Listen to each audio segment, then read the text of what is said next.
예, 믿음이 뭘까요? 여러분들 사무엘은 믿음이 뭐야? 믿는 게 뭐야? 의지하는 거? 그게 믿음. 그러면 사무엘은 믿음이 있어 없어? 누구를 믿고 의지해? 어? 사무엘은 누구를 믿고 의지해? 자, 여러분들 믿음이 뭐예요? 믿음이 이기네, 믿음이 이기네. 우리 찬양하잖아요.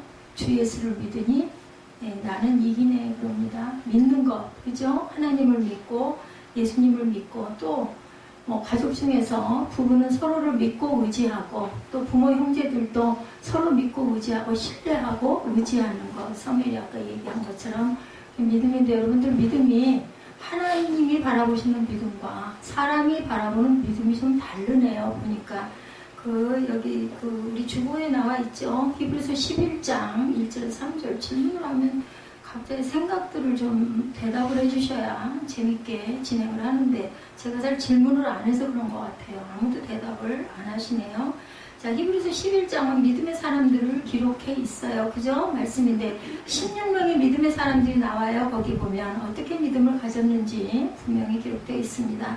단순하게 믿습니다라는 마음만으로 믿음을 가진 게 아니라 16명 모두가 한결같이 하나님 말씀에 무슨 믿음? 순종하는 믿음을 가졌다는 것을 우리가 깨닫게 됩니다. 그럼 뭘까요?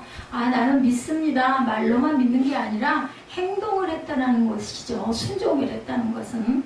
그래서 히브리서 11장 1절에서 3절 우리 적혀 있으니까 보시고 찾으실 분들은 찾으시기 바랍니다. 믿음은 뭐라 그래요? 바라는 것들을 실상이라고 그래요. 그럼 여러분들 뭘 바라셔야 될까요? 예, 내가 원하는 것들을 바라보시면 돼요. 근데 거기서 하나님 뜻에 합당하면 바로 그게 이루어지죠. 바라는 것들이 실상이고 보이지 않는 것의 증거는 안 보여요. 믿음이 보이지는 않습니다.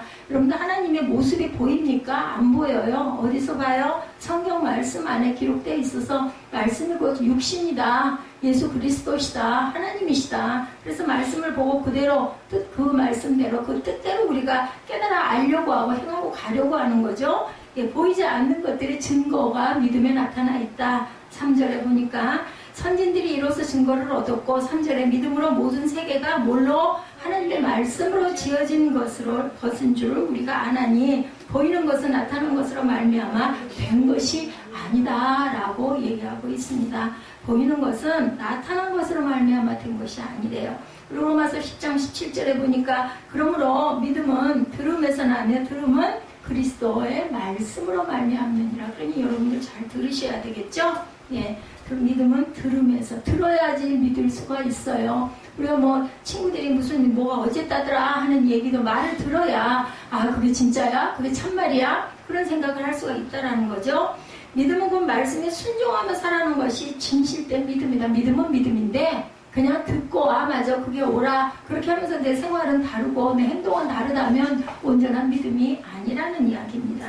교회 다니고 예수 그리스도를 믿으면서 말씀에 순종하지 아니한 삶, 뭐 싫어서 순종하지 않는 게 아니라 잘 안 되죠. 말씀대로 살기가 정말 어렵습니다. 그래서 우리가 오늘도 성만찬을 했지만 성찬을 하죠. 우리가 잘못된 부분들 5월달에 잘못 행하고 오고 아차 하는 것들이 있습니다. 우리가 하고 나면 그런 것들을 깨달아 알았으니 그것을 회개하고 하나님 잘못했습니다. 그리고 반드시 예를 들어 누구에게인가 상처를 줬거나 누구를 나도 모르게 아프게 했거나 시험이 들고 했거나 하면 그 사람에게 분명히 사과할 줄 아는 거 그것도 행함이에요. 순종하는 거예요. 하나님 말씀대로 아 제가 잘못했으니 이 형제가 마음이 아프게 했을 땐 뭐라고 그래요? 제단을 드리려고 예물을 갖고 왔다가 그 마음에 그런 거리낌이 있는 것이 느껴지고 발견되거든. 예물 거기다 놔두고 그 형제에게 가서 먼저 사과하고 돌아와서 저 재물을 예배단에 대어 올려라 말씀이 있습니다. 똑같이 그렇게 우리가 행동할 줄 알아야 됩니다. 미안한데 뭐 어떻게 뭐 어쩔 수 없지 뭐 지는 안 그랬어. 다음부터는 좀 안 그러도록 해야지. 그냥 그렇게만 하고 말아서는 안 된다. 행할 줄 아는 순종할 줄 아는 믿음이 되어야 한다는 거죠. 그래서 믿음의 시작은 예수를 믿음으로 시작이 됐어요. 그렇기 때문에 우리가 율법이 뭐라고 그래요?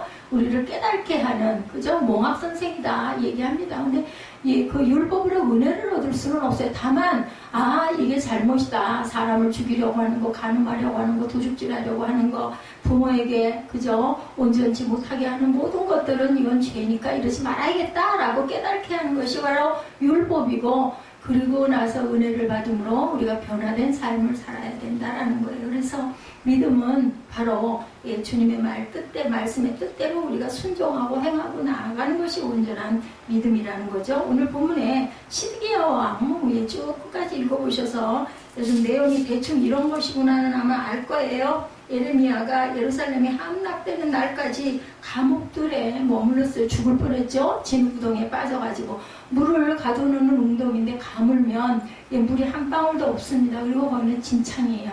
진창에다 빠뜨려버리고 또 거기에 나오죠. 그 윗자리 보면은 양식이 없다고 얘기하죠. 그러니 뭐 밥을 주겠어요? 당연히 안 주죠. 그러면 진흙탕 속에서 굶어서 죽어버릴 것이다. 그래서는 안 되지 않겠느냐. 그래서 시드기야가 예레미야를 그래도 보호하죠. 끝까지 보면은 보호하는 부분들이 나타나 있습니다. 그래서 결국은 죽지를 않고 살아남는 그러한 부분들입니다. 그래서 믿음은 들어야 되고, 제가 그래서 여러분들에게 말씀을 드리는 거예요. 들으면 그리스도의 말씀으로 아무리 목사라 해도 그 뭐 제 간증이나 하고 제 체험이나 얘기하고 그러면 자칫 자기 자랑이 될 수 있거든요. 그렇게만 해서는 안 되죠. 항상 간증을 하더라도 말씀에 입각해서 간증을 할 줄 알아야 되겠고, 성경 말씀의 온전한 말이어야지 그거는 성전에서 더군다나 이 강대상에서 말씀이 올릴 수 있는 거지. 그렇지가 못하고 얘기를 하다가 내 얘기 내 자랑 그렇게 실컷 하다가 내려오면 그건 온전한 예배도 온전한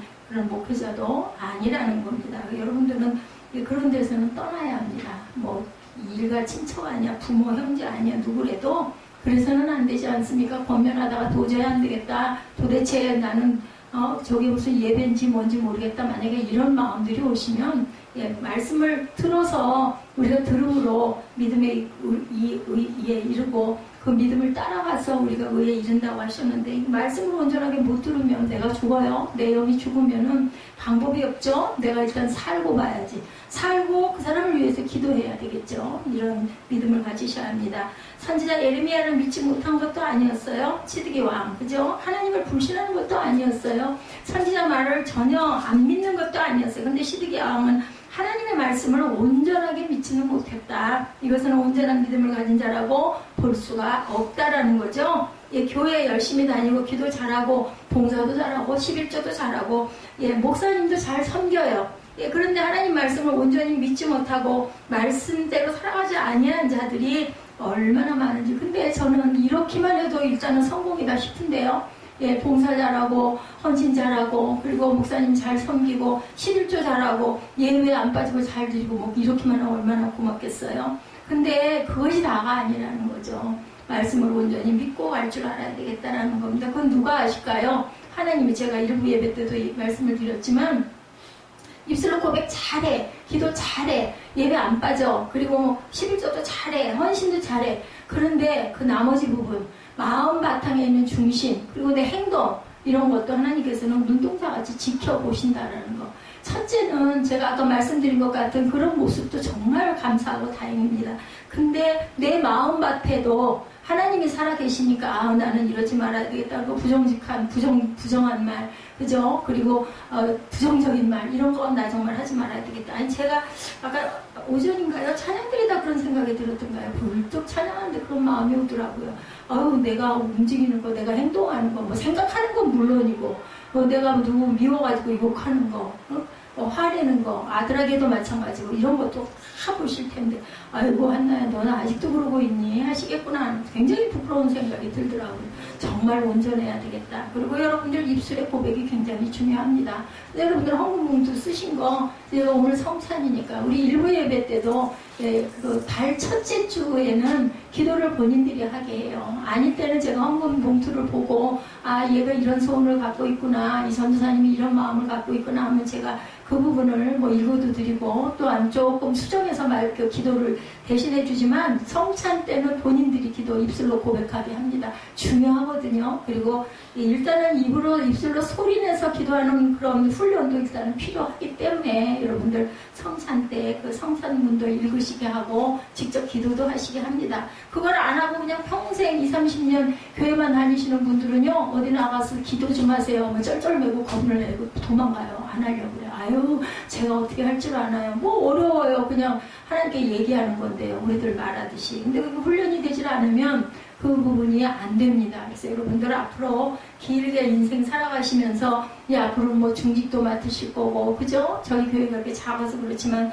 여러분들은 어디다 갔다가 어느 교회를 다니시든지 그 정도 경력이 되시고 그만큼 예배를 드리시고 성경 말씀을 그만큼 읽으셨으면 어디 가서든 중직의 일을 맡으셔야 되고 대표 기도도 잘 하시고, 그럼 저는 그거예요. 제가 있다가 뭐 영원히 사는 사람은 없으니까 언제일지 모르죠. 내일일지, 한 달 올지, 1년 올지 알 수 없어요. 우리는. 그죠? 이번에 또 그 사건 하나 일어났죠. 어디에요? 거기서 사고 나가지고 우리 김종석 형제네 여행사라면서요. 그 사람들 그냥 돈 들여가지고 여행한다고 크루즈라고 했었죠. 여행한다고 하다가 그냥 파고 만나가지고 그 사람들 알았겠어요? 7명 건져주고 나머지는 다 죽었고 실종돼서 지금도 그러고 있다고. 아이고, 얼마나 김종석 형제가 오금이 저렸으면 그냥 공항에서 11조를 날짜도 안 됐는데 뭐 중순이나 20일경이나 20만원씩 후원해주는 거를 말일날인데 들어와가 30일인가요? 들어와가지고 이게 뭐야 깜짝 놀랐어요. 그러니까 그냥 마음이 왠지 모르게, 그죠? 그런 마음이 있어서 그러지 않았을까. 제가 그래서 바로 또 안부를 전하죠. 보내주면 제가 항상 감사하다고, 교회를 나오지도 이쪽으로 멀어서 못 오면서 다른 교회 섬기면서 그래서 또 육친이라고 또 교회 어렵다고 그런저런 마음으로 보내주는 게 안 잊어버리고 그래도 꼬박꼬박 보내주는 게 너무 감사해서 제가 늘 이제 우리 김종석 형제한테만 하다가 요즘에는 유효진 집사한테도 함께 감사하다고 고맙다고 제가 인사를 합니다. 그랬더니 놀라셨겠다고 답이 왔더라고요. 그래도 해외에서 그걸 보면 카톡으로라도 나중에라도 그때는 아니어도 인사를 꼭 합니다.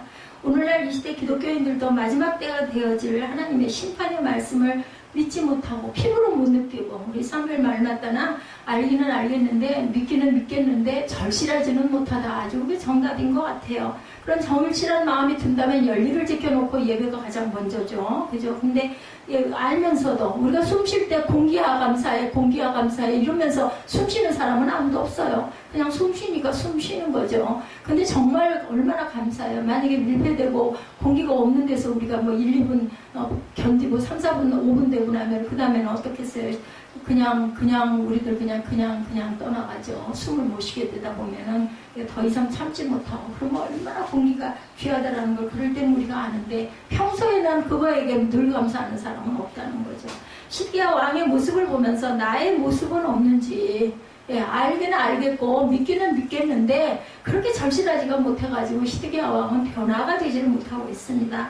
진실로 하나님의 말씀을 믿고 순종하고 살아가는 귀하고 복된 저와 여러분들이 되셔야 됩니다. 이것은 여러분들에게만 말씀을 드리는 게 아니라 저도 마찬가지예요. 그런 모습이 되어야 되겠죠. 지금도 하나님께서는 저를 훈련을 통해서 또한 몸을 통해서 환경을 통해서 만드시잖아요. 어떻다고요? 하나님은 자기 자녀를 절대로 포기하지 않으시는 하나님, 마지막까지 붙드시고 고치시려고 환난도 주시고 가끔은 또 위로도 주시고 그리고 또 가끔을 깨닫게도 하시고 가끔은 보여주기도 하시고, 그래서 살아계신 하나님이구나 라는 걸 알게 하시는 하나님.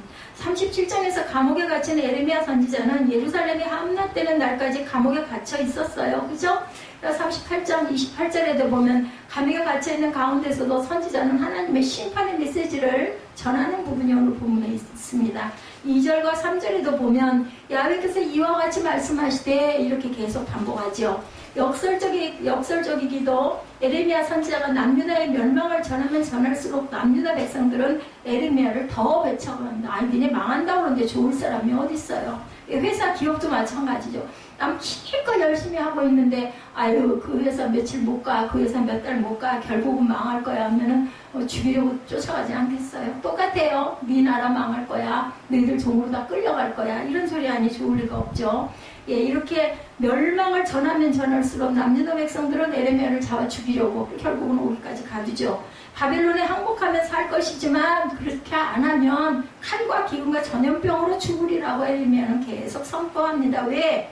본인의 마음이 아니잖아요. 하나님의 말씀을 하셨잖아요. 구약에는 하나님께서 직접 전하라고 말씀을 하셔서 그 말씀의 영감을 받고 그대로 전해. 안 전하면 죽으니까. 사명이에요, 사명. 예, 우리가 일부 예배 때도 그런 얘기를 했지만 예, 왜 도대체 우리 교회는 이러할까? 도대체 무슨 빛이 있을까? 이런 생각을 우리는 인간적인 생각을 많이 하지만 하나님의 생각과 하나님의 뜻은 달라요. 예, 너는 질그릇으로 이렇게 조그만한 대접을 만들었고 너는 항아리를 만들었고 너는 양푼을 만들었고 너는 아주 귀하고 멋진 도자기를 만들었어. 근데 나를 왜 이렇게 만들었어요? 좀 더 이쁜 그릇으로 아름답고 귀한 걸로. 그거는 우리가 할 얘기가 아니라는 거죠. 하나님께서 너는 이 그릇을 쓰여라 했으면 나는 그냥 그 그릇을 열심히 잘 끝까지 잘하면 된다라는 거죠. 1절에 언급된 이들의 4명은 당시에 남유다의 실권을 잡고 있는 세력들입니다. 4절을 보면 이들은 시드기야 왕에게 이 사람이 백성에게 평안을 구하지 아니하고 재난을 구하오니 죽이라고 평안한 얘기를 요즘도 거짓 선지자들이 예, 그래서 이런 심판의 메시지는 되도록이면은 성도들의 마음이 불안하고 불편하고 겁나고 이런 부분은 전하지 말자 해서 항상 축복만 얘기하는데 여러분들 성경에는 뭐라고 그랬어요? 축복의 메시지보다는 심판의 메시지가 훨씬 더 많다라는 거. 그것을 뭐 아니라고 해도 어쩔 수 없어요. 사실이고 실제니까. 그래서 알려줘야 한다라는 거죠. 5절에 보라 그가 너의 손안에 있느니라 왕은 조금도 너희를 거스를 수 없느니라 하는지라 이렇게 합니다. 왕도 그를 거스를 수 없다면 그들의 권세가 어느 정도인지 아주 백성들이 손이 쥐고 있네요. 왕으로부터 에레미야 선지자를 마음대로 처리해도 좋다는 것을 허락받은 고관들은 자신들의 손으로 선지자를 직접 죽일 수도 있었어요. 니들 마음대로 하라고 그러는 거죠. 내가 그걸 뭐 어떻게 뭐라고는 못하겠다라고 얘기를 하고 이렇게 밀어냅니다. 누가 그랬어요? 빌라도가 그랬죠? 예수 그리스도 나는 상관없어. 나는 여기에서 나는 내 책임은 없어 하고 자기 손을 씻었지만 결국은 정신병으로 죽어요. 예수님 십자가에 못 박으라고 명령해놓고 나서는 빌라도의 말로는 정신병 들어서 죽습니다. 그들은 선지자를 죽이지 못하고 진창고등에 차마 죽이지는 못하고 진창에다가 던져서 그냥 죽을 때까지 내버려 두자. 이렇게 하죠. 진창구덩이는 물이 귀한 팔레스타인에서는 대부분 가옥들이 빗물을 받아두었다 감옥 때 사용하는 구덩이에요. 근데 가뭄이니까 그러니까 물은 다 말랐지만 진창이죠. 에이면을 줄로 달아내려 가둘 정도라면 아주 깊은 구덩이겠죠. 가뭄과 기근으로 구덩이는 물이 없고 진흙뿐이 없기 때문에 그 속에 갇히면 얼마 견디지 못하고 죽습니다. 그러나 아직 에레미야의 사명은 끝나지 않았다라는 거. 여러분들은 본인의 사명이 아직 있을 때는요, 하나님은 어떤 방법으로라도 적군을 이용해서라도 적을 이용해서라도 악한 자를 이용해서라도 살려놓습니다. 우리 보면은 어머 사람이 살았다할 게 없어 이런 사람 있죠. 얼마 안 돼가지고 그냥 아니 무슨 아프지도 않았는데 뭐 그냥 조금 어디가 머리가 아파 뭐 좀 불편해 하다가 그냥 금방 돌아가는 분이 있는가 하면은 그냥 2년 3년 곧 죽을 것 같은데 안 죽고 안 돌아가고 그렇게 계시는 분들도 그런 내 마음대로 내 생명을 어떻게 할 수가 없다는 거죠. 아직 살 일이 남았어요. 아직 세상에서 시간이 아직 있는 거죠. 그럼 그 시간이 있을 때 우리는 정리할 걸 정리할 줄 알아야 되겠다는 겁니다. 인간의 생사화복이 하나님의 주권에 속해 있다. 특히 사명자의 생명은 하나님의 오른손에 있다는 것을 우리는 절대로 잊어버리면 안 되겠다. 하나님의 말씀을 믿지 못하는 고관들의 모습 속에서 과연 우리의 모습은 없는지 4절에 그들이 듣기 원하는 말은 평안을 말하는 것을 듣기 원해요. 당시에 거짓 선지자들은 남유다 백성들에게 평강을 외치죠. 예레미야 6장 13, 14절에 보면 이는 그들이 가장 작은 자로부터 큰 자까지 다 탐욕을 부리며 선지자로부터 제사장까지 다 거짓을 행합니다. 이렇게 나와 있습니다. 그들이 내 백성의 상처를 가볍게 여기면서 말하기를 평강하다 평강하다 하나 평강이 없도다. 말은 그렇게 하는데 전혀 평강은 없다. 에레미야 23장 16절 봅니다. 만군의 야훼께서 이와 같이 말씀하시되 너에게 예언하는 선지자들의 말을 듣지 말라. 그들은 너에게 헛된 것을 가르치나니 그들의 말한 묵시는 자기 마음으로 말미암는 것이요 야훼 입에서 나온 것이 아니나 아니다라고 얘기합니다. 뭐예요? 예, 입술로 거짓으로 거짓의 말을 선포했다는 거죠.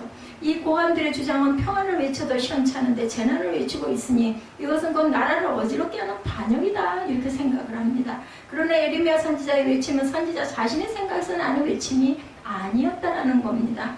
하나님의 말씀이라는 사실을 무지한 사도들은 그들은 깨닫지 못했다. 지금은 얼마나 좋아요. 성경 말씀에 이렇게 예레미야 38장에 있습니다. 기록되어 있습니다. 저는 그대로 전하면 됩니다. 근데 그 시대에는 이게 없어요. 예레미야가 이 전하는 말이 진짜인지 거짓말인지 몰라요. 그렇기 때문에 거짓 선지자들이 오히려 이기죠. 왜냐하면 백성들에게 좋은 말만 하니까 평안할 것이고 절대로 그렇게 될 일도 없을 것이고 바벨론에게 너희들이 끌려갈 일도 없을 것이고 망할 일도 없다. 그게 좋잖아요. 근데 에레미야만 오로지 망한다, 죽는다 계속 얘기하니까 그거는 저건 못됐다, 죽이자, 반역자다 이렇게 얘기하는 거죠.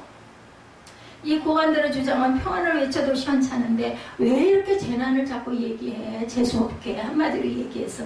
근데 그것은 하나님의 말씀이니까 예레미야는 그 사명이 있으니까 안전하면 죽으니까 제가 이 자리에 있는 것은 여러분에게 말씀 전하라고 서 있는 거예요. 제가 이렇게 되고 싶어서 된 것도 아니고 이걸 내가 원래부터 알았더라면 얼마나 좋았겠어요. 일찍부터 막 신학도 하고 그죠? 공부도 더 많이 하고 건강할 때 그죠? 그랬으면 얼마나 돈도 많이 있을 때 했으면 얼마나 좋았겠어요. 한치 앞을 모르는 거죠.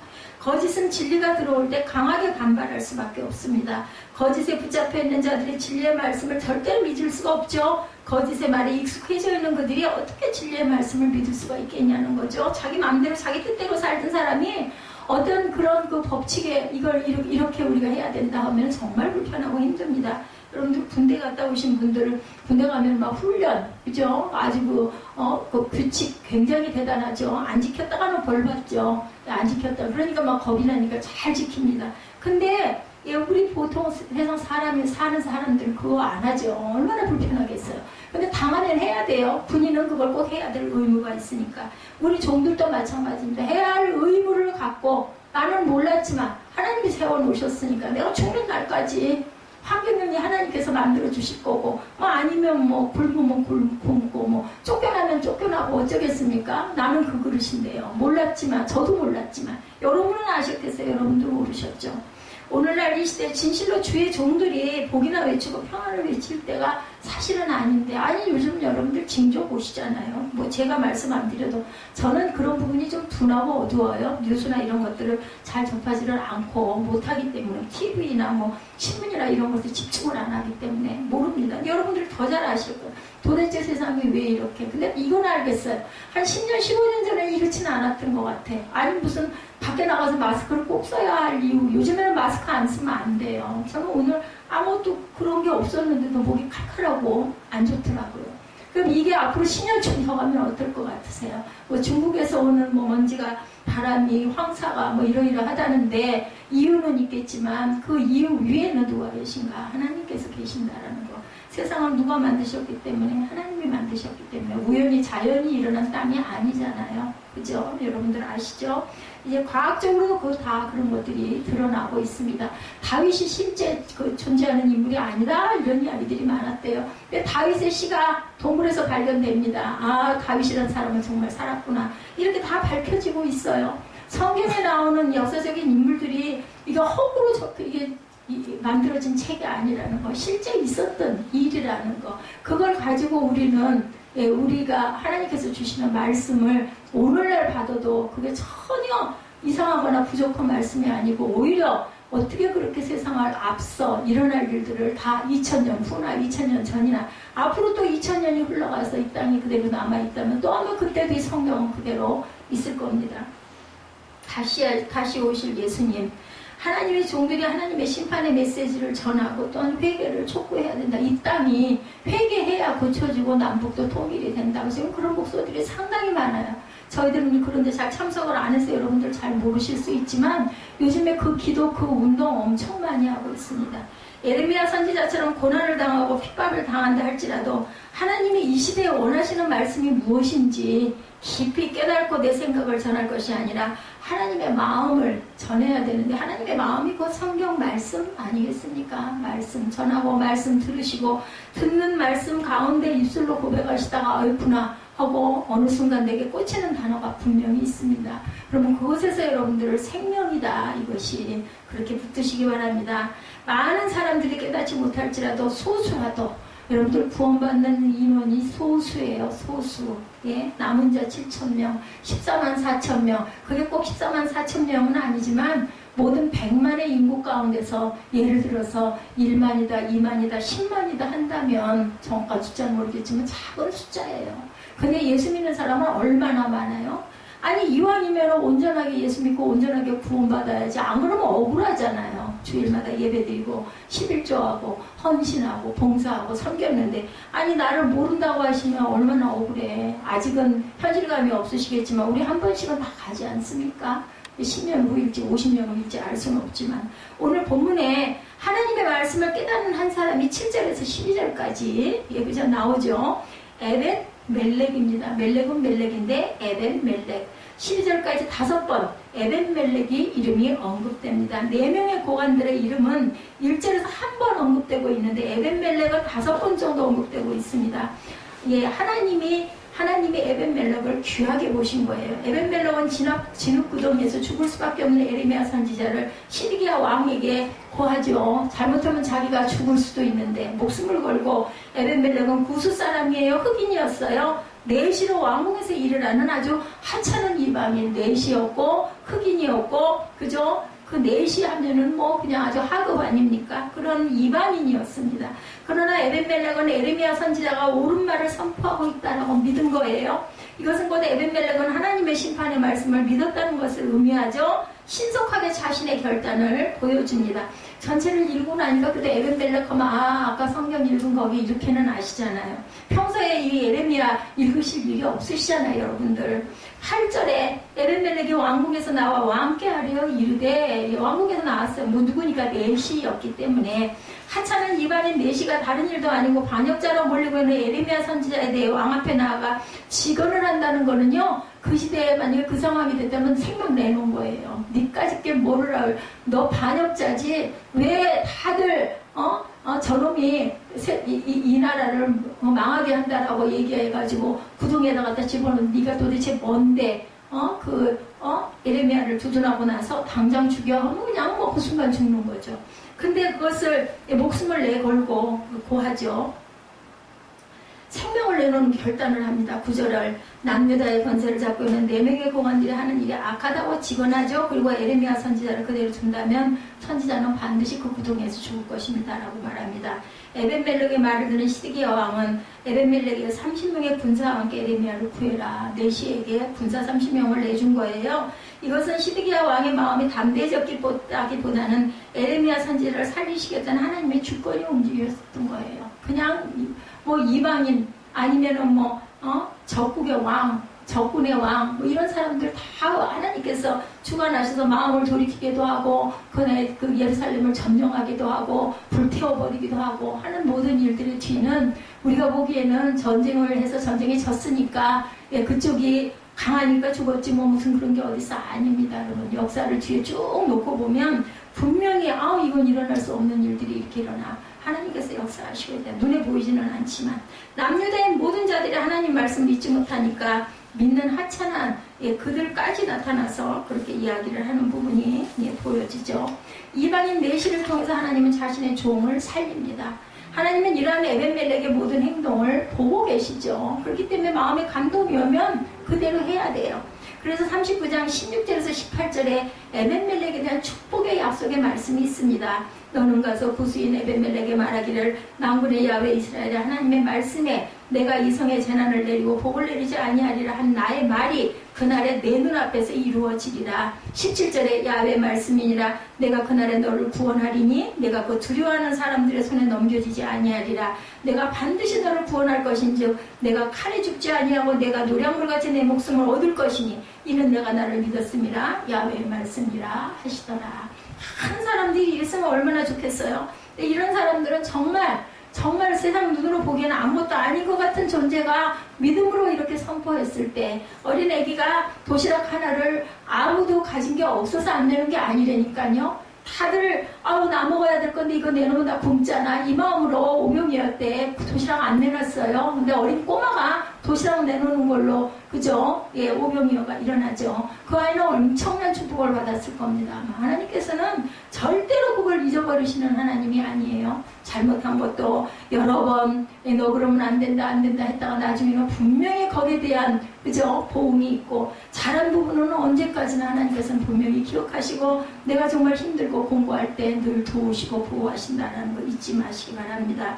하나님의 말씀을 우리가 어느 정도 얼마나 믿고 있는가, 정말 내 생명만큼 믿고 있는가, 내 마음대로 내가 살아가고 있는 게 아니라 말씀 중심으로 살아가고 있는가. 다시 말해서 믿음의 분량대로 하나님은 일을 행하신다는 것을 잊지 마시기 바랍니다. 에베소서 4장 16절이죠. 그에게서 온몸이 각 마디를 통하여 도움을 받음으로 연결되고 결합되어 각 지체의 분량대로 역사하여 그 몸을 자라게 하며 사랑 안에서 스스로 세운다 이렇게 얘기합니다.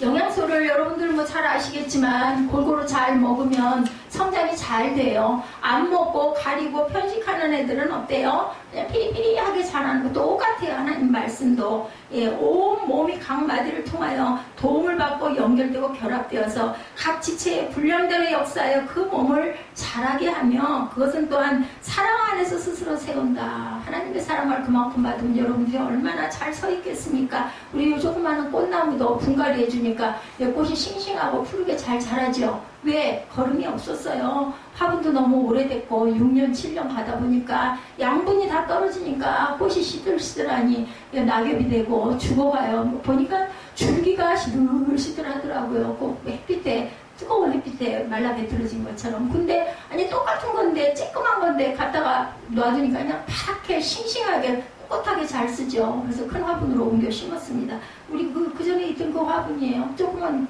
이 안에 있는 꽃들은 새로 갖다가 심은 거고. 에벤멜렉 같은 담대하고 결단력 있는 믿음을 소유하시는 저와 여러분들이 되셔야 되겠죠.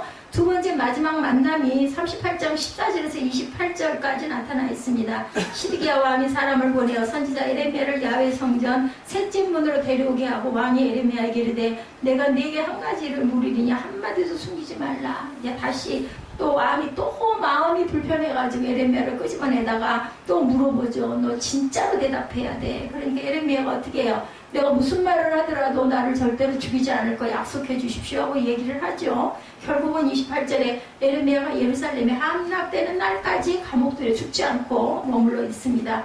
시기야 왕은 구덩이에서 구출된 에레미야 선지자를 비밀리에 만나죠. 그러나 이 만남이 두 사람에게는 마지막 만남이 됩니다. 시드기야 왕은 이제는 두 번 다시 하나님 말씀을 들을 수가 없습니다. 하나님 말씀이 언제까지 들릴 것이라고 여러분들은 생각하십니까? 하나님 말씀을 믿지 못하고 순종하지 아니한 자들에게는 언제인가 갑자기 하나님 말씀이 들리지 아니할 수 있다라는 거, 언제까지나 기회가 있지는 않다라는 것을 알아야 되겠다. 이 시드기야 왕을 통해서. 시드기야 왕은 그렇게도 에레미야 선지자가 하나님의 말씀을 전했지만 믿지 못하고 또 뭐라고는 안 할까? 또 뭐라고는 안 했니? 또 그 다음에 또 무슨 말씀 없었니? 계속 궁금하고 호기심이 나니까 물어보기만 합니다.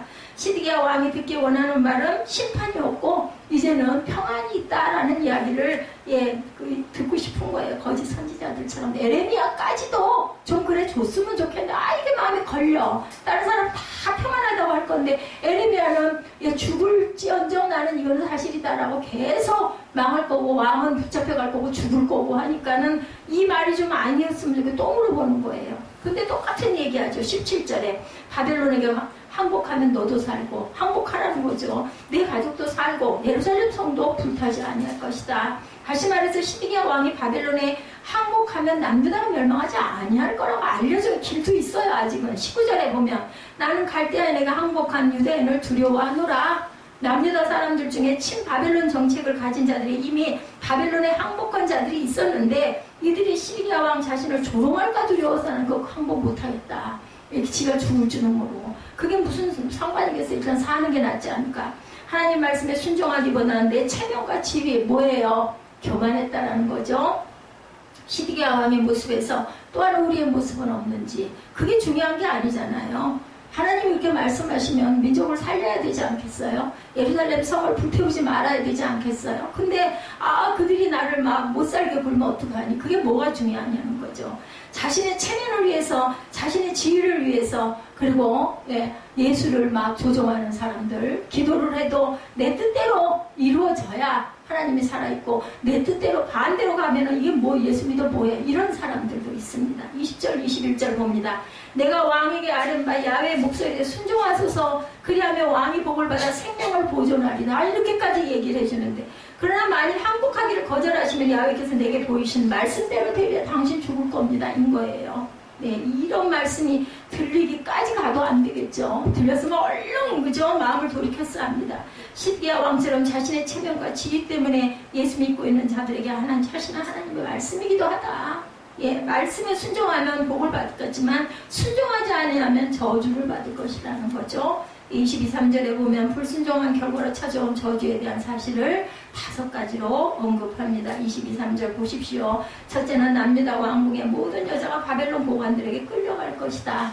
그리고 둘째는 왕궁의 여자들이 시드기야 왕을 조롱할 것이다. 그리고 셋째는 시드기야 왕의 아내들과 자녀들이 바벨론으로 끌려갈 것이다. 넷째는 시드기야 왕은 포로로 잡힐 것이다. 그리고 다섯째는 예루살렘 성은 불사름을 당할 것이다. 이렇게 정확하게 얘기합니다. 이런 하나님의 저주는 시드기야 왕 11년 4월 9일의 말씀대로 이루어졌다는 것을 잊지 말아야 되겠습니다. 그 증거가 어디 있어요? 38장에 그대로 나와 있는 그대로 이루어진 게 39장부터 쭉 나옵니다.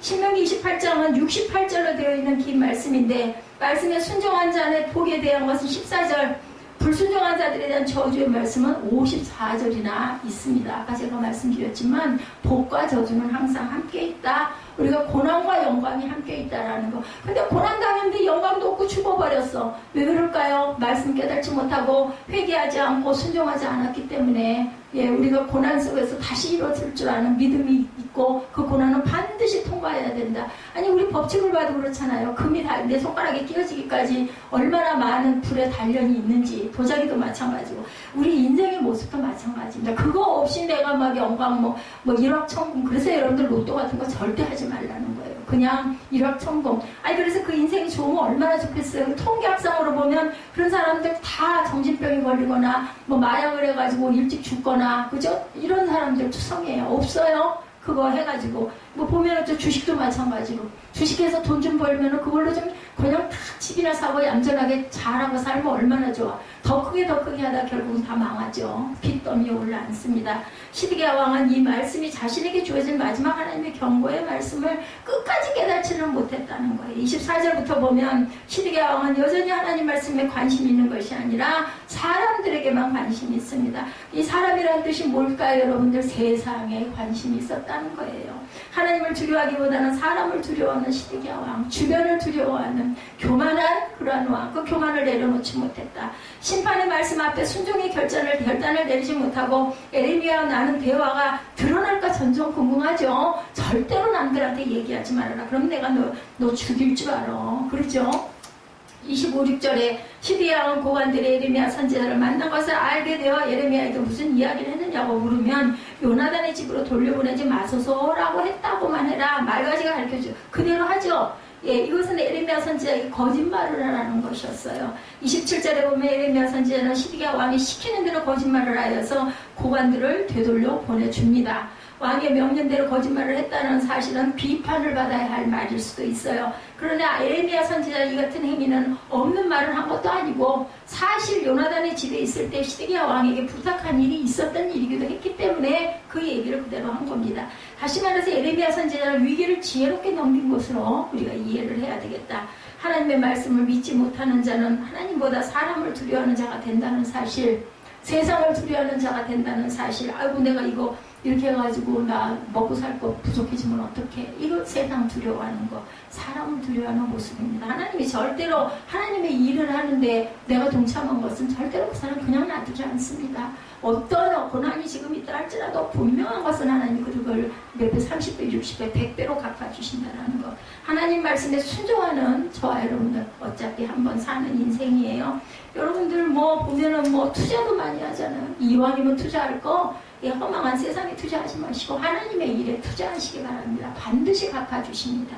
아무리 믿음이 좋다 할지라도 말씀에 순종하지 아니한 믿음이라면 그 믿음은 거짓된 믿음이라는 사실을 우리가 알아야 됩니다. 말씀이 곧 하나님이시라는 걸 믿으시기 바랍니다. 요한복음 1장 1절이죠. 태초에 말씀이 계시니라. 이 말씀이 하나님과 함께 계셨으니 이 말씀은 곧 하나님이십니다. 하나님을 믿고 예수 그리스도를 믿는다면서 말씀에 순종하지 아니한다는 것은 어떻게 바른 믿음이라고 제가 시작할 때 여러분들 믿음이 뭐라고 생각하십니까? 제가 물어봤죠. 믿음은 말씀을 믿는 게 믿음이에요. 근데 믿고 끝나는 게 아니라 행함이 있는 믿음이어야 되겠죠. 시드기야 왕과 남유다 고관들과 백성들이 왜 잘못된 신앙을 가지게 되었을까? 이 시대 왜 예수를 믿고 교회를 다니는 사람들이 신앙이 잘못되어 가고 있을까? 기복적인 신앙으로 변해가고 있을까? 말씀 속에서 하나님을 만나지 못하기 때문입니다. 보이지 아니하는 하나님의 말씀 속에서 만나야 하는데 자꾸만 다른 데서 찾으려고 하는 그러한 잘못된 신앙. 하나님은 자신이 하신 말씀대로 세상을 이루어 가시는 분입니다. 마태복음 5장 18절이죠. 진실로 너에게 이르노니 천지가 없어지기 전에 율법의 1.1획도 결코 없어지지 아니하고 이루리라고 말씀합니다. 말씀에 단 한 점도 그냥 지나치지 아니하시고 반드시 이루시는 하나님이심을 깊이 깨닫기 바랍니다. 우리에게도 시드기야 왕처럼 마지막으로 하나님 말씀을 듣는 날이 올 것입니다. 시드기야 왕이 예레미야 선지자 말을 듣고 있는 그날이 마지막일지 몰랐던 것처럼 우리도 그날이 언제일지는 아무도 모릅니다. 저도 여러분에게 이런 말씀을 전하지만 이 말씀이 마지막일지도 모릅니다. 특히나 에레미야는 이제 마지막으로 전하는 말씀일 수도 있습니다. 다시 한번 에레미야를 전하지 못할 수도 있을 거예요. 만약에 이 말씀이 마지막으로 전해지는 말씀이라면 앞에서 살펴보듯이 시드기야 왕의 모습을 본받지 말고 그 한 사람의 모습을 그들의 마지막이 비참했던 것처럼 그것을 우리가 따라가야 된다는 거. 누구처럼 그 사람 살려야 합니다. 에벤멜렉 같은 사람이 돼야 되겠죠. 에벤멜렉이 어떤 자라고요? 첫째 하나님 말씀을 믿었던 자, 둘째 하나님을 두려워했던 자, 셋째 선과 악을 분별할 줄 아는 자, 넷째 하나님의 종을 귀하게 여기는 자였습니다. 아주 비천한 사람이었지만 다섯째 하나님의 종을 살리기 위해서 자신의 생명을 내건 사람이었습니다. 여섯째 담대한 사람이었고 일곱째 신속하고 결단력 있게 행동한. 이게 참 어렵죠. 알기는 알겠는데 미적미적하다가 때를 놓치는 경우도 많습니다. 이러한 모든 것이 시작이 어디에서 시작됐다? 하나님의 심판의 말씀을 온전히 믿는 데서 시작되었다라는 것. 저와 여러분의 신앙은 어디에서 시작됐습니까? 말씀에서 시작됐습니까? 아니면 은사에서 시작됐습니까? 여러분들 어디서 시작됐습니까? 기복적입니까? 아니면 무속적인 신앙입니까? 나는 과연 어느 쪽에 속할까? 신앙이 잘못되었다면 이제라도 다시 하나님의 말씀으로 돌아가서 철저히 말씀 중심으로 기도하시고 말씀에 순종하고 사시는 저와 여러분들이 되시면 됩니다. 말씀 속에서 살아계신 하나님의 음성을 듣고 영적인 깊은 체험을 해서 세상의 어떤 바람 앞에서도 흔들리지 않는 담대한 결단력을 가지고 가는 그러한 저와 여러분들이 되셔야 되겠죠. 하나님 말씀을 절대로 소홀히 가볍게 듣지 마시기 바랍니다. 오늘 들은 말씀을 되새김질하면서 일주일을 사시고 또 일주일을 사시고 그렇게 해서 한 달을 사시고 이렇게 가다 보면 6월 한 달이 하나님의 은혜 속에서 살아가시는 저와 여러분이 되실 겁니다. 레위기 11장에 보면 하나님의 정한 짐승과 부정한 짐승을 구별하는 데 두 가지 조건이 있어요. 굽이 갈라지거나 책임지라는 짐승은 모두 정하다 이렇게 말하면 정하다라는 게 뭐예요? 깨끗하다는 거죠. 근데 굽이 갈라졌어도 책임질하지 못하는 돼지 같은 짐승은 부정한 짐승이기 때문에 하나님께 제물로 드리지를 못합니다. 그러나 소 같은 짐승은 하나님께 드려지는 짐승으로 가장 많이 드려졌는데 굽도 갈라졌고 사김질도 하죠. 먹고 되사김질을 합니다. 시드기야 왕이나 남유다 고관들이나 백성들이 하나님의 심판의 메시지를 못 들은 것이 아니에요. 들었는데 듣는 것으로 끝났기 때문이다. 책일 줄은 몰랐어요. 다시 음미할 줄은 몰랐습니다. 하나님 말씀을 들어야 되죠. 들으면서 나오죠. 믿음은 듣는 것으로 절대 끝나서는 안 되겠다. 말씀을 들었다면 그 말씀을 묵상, 되새김질, 묵상이라는 뜻 알죠? 원어적인 뜻으로는 계속 씻고 또 씻고 씻고 또 씻고 노가 그 개가 뼈다귀를 붙들고 아무것도 없어 보면은 그 맨뼈다귀 붙들고 계속 긁는 것처럼 계속 되새김질을 하는 것, 그것이 바로 묵상입니다. 어느 목욕탕에 가니까 사람은 다 때가 있습니다. 이렇게 써져 있더래요. 우스울 얘기죠. 당연하죠. 사람은 다 때가 있죠. 웃자고 써놓은 말씀이긴 하지만 우리에게 우리 몸에 때가 있고 인생도 기회가 있다는 거. 그 때가 몸에 때가 될 수도 있지만 때, 그죠? 기회라는 뜻도 됩니다. 예수님은요, 인자가 올 때 세상에서 믿음을 보겠느냐 말씀하셨어요. 누가복음 18장 말씀이죠. 무조건 믿습니다가 믿음이 아니고 보이지 않으신 하나님을 마치 무속신앙을 가진 자들처럼 믿는 것은 믿음이 아닙니다. 하나님은 자신을 믿는 자들에게 말씀을 주시죠. 그런데 믿는 자들이 말씀을 믿지 못하고 모른다면 영적으로 무지한 자들이 될 수밖에 없다는 것. 호세아 4장 6절에 내 백성이 지식이 없으므로 망한다고 합니다. 예, 잠언 29장 18절에 묵시가 없으면 백성이 방자에 행한다고 합니다. 하나님의 말씀이 없으면 방자하게 제멋대로 군다라는 거죠. 말씀으로 무장하시기 바랍니다. 하나님의 심판의 메시지에 깊은 관심을 가지고 살아가시고, 그리고 우리가 깨달음이 있다면 깨달음을 얼른 실천하시는, 사람들이 뭐라고 나를 웃으면 어떻게, 이거 히드기야 왕이 죽은 이유예요. 그죠? 이게 중요한 게 아니죠. 하나님이 나를 과연 어떻게 생각하실까? 이걸 생각하시고 결단하시고 기회를 잃어버리지 않는 저와 여러분 되시기를 주님의 이름으로 축복합니다.